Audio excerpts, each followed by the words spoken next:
Chers amis, c'est bientôt le carême et pour ce carême 2020, je vous propose de bien manger.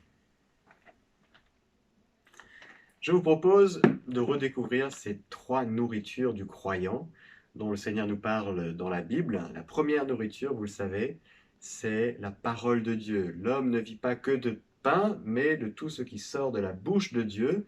Alors nous avons 40 jours que nous offre l'Église pour redécouvrir la richesse, la profondeur, la puissance, la fécondité de la parole de Dieu dans nos vies.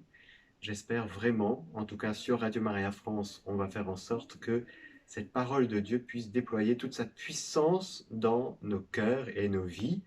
Donc, première nourriture, parole de Dieu. Deuxième nourriture, l'Eucharistie.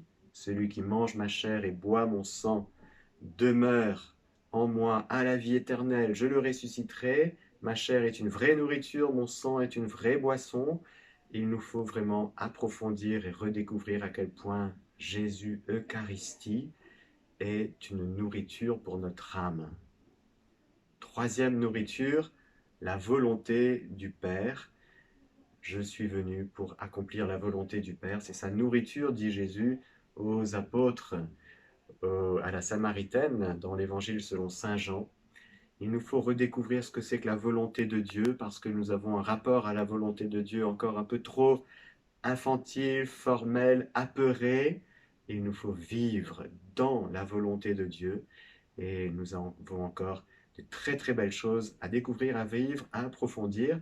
Un carême d'approfondissement où on dégage l'espace, le temps pour aller dans l'intimité avec Dieu et là redécouvrir à quel point le Père nourrit notre âme et à quel point nous-mêmes, nous nourrissons de Dieu, nous pouvons être nourrissants pour nos frères et sœurs.